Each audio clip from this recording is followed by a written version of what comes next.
Howdy, y'all. Joe Hills here, recording as I always do in Nashville, Tennessee. And today on the HermitCraft server, my good pal Cub Fan 135 sent me a request. He said, Joe, I built a poetry corner for you, buddy. I want you to write the poems of which you are famous for. I was like, what? Where? Then I saw it. Joe Hills's Poetry Corner, just as he had described it. And I saw this bookshelf. This is a 1.20.1 bookshelf. And it is so empty. We cannot abide that. No. This is a beautiful museum, but we cannot allow gaps such as this. And I asked Cub, I said, Cub, what do your visitors want to hear? What would they find resonates with them? And he's like, Oh, I don't know, something about your pinball machine or something, whatever. so here we are. We're going to write something about my pinball machine or something, whatever. It's cool. Now, you might notice, this part of the pinball machine's pretty empty. This is what's called the Playfield on a pinball machine. And it's not going to be empty forever. In fact, the theme of that Playfield, I think, might be worth exploring in our poem. So, the idea of this pinball machine here, the deep field, is to represent different space-based telescopes that observe different parts of the electromagnetic spectrum. And most pinball machines are designed with a few different types of missions or shots, types of activities you can do around the playfield, and as you complete each one, you get points. If you complete all of them, you might start a special multi-ball called a wizard mode. So, when I was trying to figure out which telescopes to put on the playfield and what they should represent, I realized, what if we just go back to the basics? What if we go back to the simplest thing? Electromagnetic radiation. Boom. Fun fact, EM, or electromagnetic, is also short for electromechanical, which is what they call old pinball machines. Now, you're going to start off over here in the infrared. Now, not everybody starts off over there in the infrared, but you will. And then we're going to have some visible light here. And visible light is fun because you can see it with your eyes, but the atmosphere does make it hard to see through sometimes. So, like, you having a space-based telescope, you can see a little bit further, a little bit more clearly. So, infrared, visible. One part of our pinball machine will represent the telescopes that allow us to see UV light or ultraviolet. Boom. That's easier to spell if you abbreviate it. Then I figured, how can we best represent X-rays? They're so far beyond the visible range. I was like, when people think X-rays, they think bones. Let's just use bone blocks. And then gamma rays. I'm like, well, what do people think of when they think of gamma rays? I guess the Incredible Hulk. So let's just throw some slime blocks in there, call it a day. So, gamma rays. Actually, you don't need rays. I guess I put X-rays in there. I could shorten that to just X, but I don't want to get sued by Elon Musk, who apparently realized the only thing valuable left at Twitter was the name and the logo, so he took those off so he can sell them. These 5 bands of the electromagnetic spectrum are pretty great. I mean, I'm not going to pretend that this is the whole electromagnetic spectrum. I could say, we're just going to place this here, and it'll represent microwaves, because microwaves are usually, metal to keep the microwaves inside. You get the core concept. However, measuring microwaves is easily done from Earth, and putting things in space is expensive. So we're not going to bother with anything over there that you can just measure from the ground. We are looking at space-based telescopy here, and I'm ready to go. I'm thinking we're going to represent different parts of the spectrum with different playfield elements and the associated instruments. So the Hubble Space Telescope is the most famous visible light telescope, and that'll be represented by the pop bumpers on here. We're not going to do all of these, but for another example, the Chandra X-ray Observatory could be represented by drop targets with a saucer in the middle, because it looks kind of like it's got 3 drop targets worth of solar panels on either side of a tube, which we could represent with a saucer. Which is kind of a little pit that the ball goes in and then it pops back out. So we could have a 2-ball multi-ball mode that you activate by knocking down all 6 drop targets. So like 1, 2, 3. 4, 5, 6. And if you knock down all those, and then you lock the ball in the saucer, a new ball could go to your shooter lane all the way back here. And when you plunge it, it could start some sort of 2-ball multi-ball mission. I haven't worked out what exactly the rules for that mission would be like, but where we place that feature on this playfield is going to really be a visually defining component. Because, fun fact, like I was putting down like, oh yeah, 3 drop targets. Drop targets are not 1 block big at this scale. These drop targets are going to be gigantic. Everything I'm describing is going to be gigantic. It's going to take up a lot of room. But anyway, so I've got a bunch of notes about all this stuff. We can revisit that later. Real quick, I need to find a nice tree to sit in and try and write some poetry for Cub Fan. Ah, here's one now. Time skip. Oh, where is the downstairs? I feel like there was a button somewhere that I can't find. Is it the gold button? No, that's Wells's Easter basket. That's a shulker. I have rotated it inappropriately. It's over here. It's over here. Cub Lobster, do do do do do do do do. Yeah, seriously though, like Yeah, thank you. one half is like honestly like super red, like apple red, and the other half is just like nothing at all has happened. Oh no, I know I still owe you a poem. I've been so like the way I set up that episode when I started filming that, I was like, I'm gonna do the poem themed after the pinball machine playfield, which I still have to build, and then I spent like 2.5 weeks building the playfield.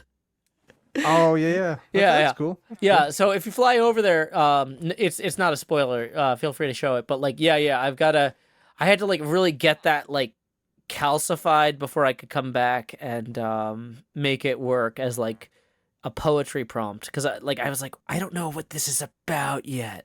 Which as an artist is like the most pretentious thing you can say is like, oh, I want this to feel real, but I don't know how to make it exist. But like, that's exactly where I was. I was like, how do I get I was there? watching. I was in the walls of the pinball machine watching you. Oh yeah? Are you a ZF now? Just Yeah. like spying on people like I forget. It was a couple days back. I forget why I was there in the first place though. Yeah. But Well- yeah, you were like deep in thought. You were like you put some blocks down, then you like back up and be like, I don't know about this. I one," mean, and I was- well, but the went thing back is and- though, I'm basically like that was basically a sketch. I'm modeling the physics of a real pinball machine. Like I'm thinking about how the ball would bounce. I'm like, if there was a wall here with a rubber thing, how would the ball bounce off it from this flipper, from that flipper, at this speed, at that speed? And I'm like, it needs to be a slightly steeper angle, or it's wrong. It needs to be a slightly shallower angle, or it's wrong. It's like I'm drawing on like the last like 12 months of research to just Mhm. intuit how to make it right. And it's really weird because it looks like, oh yeah, I'm just throwing this together in like a week and a half, 2 weeks. But like really, like when I was like, yeah, I'm going on a research trip to play these historic pinball machines in Wisconsin, it's like I'm thinking about like when I'm looking at these angles, I'm like, oh, this is like this machine and there was that flaw with it, or this wouldn't work in that machine, or blah blah blah. Like I'm drawing from all that. It's all in my head. It's just like, how do I make the art? And I feel like a lot of poetry is like that too, where like you have to have the life experience to write the poem. All this sounds so pretentious. I came into your house to be pretentious. Scar, I'm pretentious. That's cool though. That's cool that you're thinking about all that though. Yeah. I think that'll ultimately end up in a really cool like realistic, or as realistic as can be possibly made in the game. Pinball machine. Yeah. Oh, absolutely. And I'm trying to design this in such a way, like I don't have like a real workshop in my studio yet, but like one of my long-term goals for like when my kid goes to college is to live somewhere where that I can have like a garage with like woodworking stuff and I could actually build this machine. And it'll be one of those things like 10 years from now, whoever's watching HermitCraft season 17 will be like, what happened in season 9? Joe built a pinball machine? Why is he doing this? What? Like, nobody's going to get it, but it'll be meaningful to me that like I designed this up front so it would actually work. Now, like, I mean, until you actually build a physical prototype, you don't know exactly the angles and stuff. But I'm Yeah. trying to get it close enough that when we compare the prototype to what I build now, like, it'll almost be right. We're gonna have to learn by experimenting, but like, it should almost be right. Mm-hmm. Yeah. But anyway, thank you for dealing with me pretentiousness on Saturday No night worries. when I'm sure you want to do books for No your worries. Patreon people, or was it Patreon or whatever? Sorry. Oh yeah, just subscribers. Yeah. Yeah, your subscribers. Are they called Yeah. subscribers or cubscribers? Subscribers. Okay, they're not scrubbers or something. Nope. Cub rubbers. No, I don't. That's not good. Don't use that. Okay. Okay, fuck up. I'm just gonna leave before I embarrass myself further. Where's the exit? Found it. All right, man. Oh See wait, you soon. I was gonna ask. Did you steal my trees, or are those somebody else's trees? No, those are trees I made. Okay, thank you for not stealing my trees, Yep. because there's no moss on them. Yeah. So I'm like, are you mid No, theft? Did you just not get to the moss yet? I don't know. No. Okay. No, those trees you have over there are really shiny. I didn't steal these shiny ones. Okay, thanks for not stealing my shiny trees. Bye, Cub. Yeah, see ya. We talked earlier this episode about the electromagnetic spectrum and taking 5 bands of it in particular to build our pinball machine and its space telescope theme around. Starting over here with these 2 rollover switches representing the infrared spectrum. Then up here we have a kind of a lane here that leads into the pop bumpers. You hit the pop bumpers enough, and in real life, you would have these like set up so that they would like flash different colors of the rainbow as you hit them, representing the visible bit of the spectrum. Infrared rollover switches, visible light into the pop bumpers, and then ultraviolet light trapped ball. Each time the ball that is trapped here is struck by your ball coming off those flippers down there, it flies up, rolling over these 3 lights, and hits a target back here, lighting one of those 3 lights. You light all 3. Hey, mission complete. And speaking of missions, the Chandra X-ray Observatory, represented by these 7 drop targets with these 7 lights here, is going to be how we hit the X-ray part of the electromagnetic spectrum. The first 3 drop targets are going to be in front of a guard below this pop bumper here. The 4th drop target will be guarding a saucer, and then the final 3 will actually be blocking access to a kinetic sling disc, which is a spinning disc with a peg on it, where when you hit the peg spins. I want to theme this disc not after part of the bands of the electromagnetic spectrum, but after one of the things we observe. In this case, the planet Pluto. It'll look better when the art's in. But I want to have a Pluto Loves You multi-ball, or something along those lines. But you can only really make progress toward that multi-ball after knocking down these drop targets and then hitting that sling. That will then allow you to lock a ball up here toward that multi-ball. And we'll also have this saucer here serve as the 3rd ball for that multi-ball. Now, we have 4 bands of the electromagnetic spectrum. Infrared, visible, UV, X-ray, and then finally gamma, which we're representing with green because people think gamma ray is Incredible Hulk. Might not be right, but hey, it works. We have a few lights here and then a spinner. This line represents where a spinner will be. When you shoot this shot, the ball will go all the way around here, down this orbit, and back out. Whereas, when you shoot this blue shot toward the visible light port, we don't want the ball to go around. It'll hit a diverter where these pieces are here, and then fall into the pops, and then bounce around. So, I feel like we've got a great core concept for the layout of our pinball machine, and by building it at the same dimensions as Minecraft maps, and aligned to the proper chunks, we can actually look down at this now. These 5 squares represent lights that will light up when you complete each mode, and I kind of have this idea that if you complete all 5 modes, it would start a special kind of multi-ball, which is called a wizard mode, which it would be called something like wide spectrum or broad spectrum multi-ball. I haven't worked out all the details on that, but it feels right to me. So, anyway, that's where we're at in terms of Cub's expanding museum and his aspirations, as well as my aspirations to complete this playfield. But you know what? We still owe Cub a poem. Maybe I should go work on that now. Time skip! We made a ton of progress on our pinball machine, but we've also made progress on this Mumbo button. Only Pearl and Asuma are online, and of course they lack the guile, the skill, the patience, the nothing better to do to stand here and wait for this to turn red. So here we go. Diamonds and a crown. Whoa! Oh yeah, I got a repeat of the crown I had already. But boom, there we go. Upgraded crown. And we saved the life of this broken piano machine. Is it stuck on yellow forever now? Nope, it's going. It's going. Wow. I feel like it used to fix itself a lot quicker.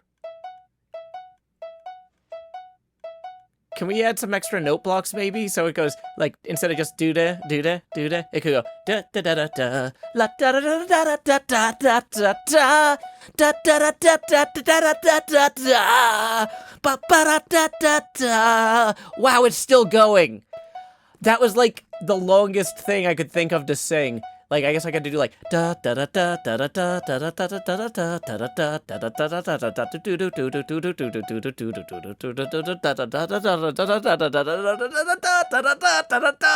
da da. Mumbo, you're killing me. How is this taking longer to fill the lights back up than it took to get to red? Oh my gosh. Mumbo Jumbo. Thank you. Bye. No, I mean, don't leave. The episode's not over. We still got more stuff to do at the pinball machine. Time skip. As I took the time to write the poem about the pinball machine I call my home that Cub requested, I also did a little bit of extra work around here, kind of cleaning up these edges, figuring out where the cutouts need to go. And I also realized we actually have more space toward the top than I actually calculated properly. So another day, we're going to extend some of this out. But we're not there yet. We got to go bring this book and quill to Cub, who should be over here at his museum. Howdy, Cub! Whoa, fancy Joe. crown. Whoa, fancy... Oh, that's Mumbo. Ah! No, hey. Hey. Hello, everyone. Hey, Mumbo. Howdy, Got a howdy. big book drop-off. The Yeah. big book drop-off. I was just about to... Mumbo book. Thank you so much, Mumbo. Appreciate That's it, man. Appreciate it. Oh, Joe hasn't signed his book either. See, No, look, I we're didn't not sign all- it because I wanted to well. make sure if Cub needed to witness it to know it was authentic, you know, he could witness it. Ah, okay. Yeah. See, I Oh, yeah, forgot yeah. to sign it, and then it erased everything that I'd written in, which is really, really embarrassing and silly. Oh, And then no. I passed it to Cub, not realizing, and just gave The him noises Scar made are the best thing that was a blow up on your face. they were. I love it. I love it, man. That's awesome. Thanks so much, Mumbo. Appreciate this. All man. right. Well, I'll leave you guys to it. See you Alrighty, later. good luck, Mumbo. See you, man. Nice Yeah. crown, by the way. Oh, thank you. off. Thank you. Yeah, He's off. he is. So here we go. I call this book, this poem, which you commissioned. You requested I write a book about the pinball machine, or a poem about the pinball machine. Indeed. And it got me thinking, you know, what does the pinball machine really represent? And I call this poem Apologies in Advance. Biffa's Bowl Basin broadly. The first mega build any hermit aspired toward, an effort of days and weeks to sandblast the sea above a stronghold, opening its portal to the sky. I arrived, a naive stranger, tempted by a prankful duo to fill it. A single layer of glass, circular and perfect from edge to edge, we placed and stretched just below the level of the sea, trapping the air inside Biffa's bowl like that of Tupperware tossed into the waves on a beach picnic that grew too truthful. Just as the waters would lap the lid and trap themselves in part above the rim of that feud-cast dish, we three with salty buckets threw sea sources atop the glass. The glass submerged. It seemed the sea had swallowed Biffa's pride whole. That's what Biffa saw. Biffa saw weeks of work wasted. Biffa feared he'd have to clear a broad bowl's volume of sea away once more, but dared not drop a single tear and add to his painful labor. When the glass was plain revealed, the prank's true nature scraped, it was clear that easy cleanup would not Biffa's pain abate. Myself and Hypno stepped into the sky on six-hued wool to set things right, on a promise and an apology of visible light.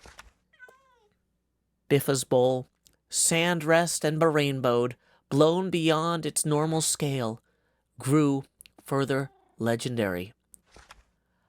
A decade hence, I stand atop a phantom drop of modern glass with tint its own. My southern sea parted and birch blocks placed to make the base I call my home.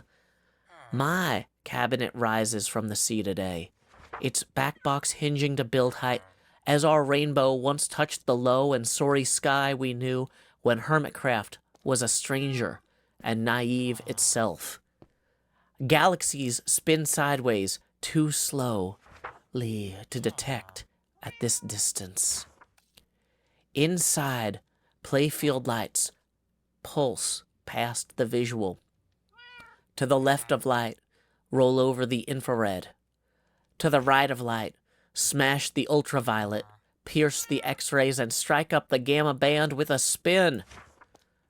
Granted, I might not have done anything yet, or maybe I have. A monument to contrition constructed from 5 bands of the electromagnetic spectrum this time. Tower in advance, that you may suppose I'm sorry for your uncovenanted trouble. Consider this warning before you flip, a gentle nudge to bear no grudge and take no plunge into thoughtless revenge. I apologized in advance. So I'm going to sign that now. Nicely done, Joe. Nicely done. Apologies in advance. Yeah, you oh no, it won't fit. It won't fit the title. Okay, yeah, you have to sign it, and then I'll bring you down into the library, and you can rename it. Oh, so the okay. title fits. Okay. Yeah. So yeah, just name it whatever, and then as long as you have a level. Do you have a level? Yeah, I've got a level. Okay, okay, so I'll call it Apologies in ellipsis, sign and close, and then we can take it to your anvil. Yeah. Come on down. Come on through. Oh, it might close. There you go. Yeah. All right, we'll go downstairs. Woo. Yeah, I definitely Into screwed the up the word library. slowly when you were looking at me with the eye stethoscope, but it's Well, fine. I was trying to get a side shot of you, like your face, and then the pinball machine in the background, which I had to get Oh. the angle for. No, that's cool. Yeah. That's cool. Yeah, I'm using that take anyway. Oh, anvils. Here we go. Apologies Yes, indeed. in Yes, indeed. advance.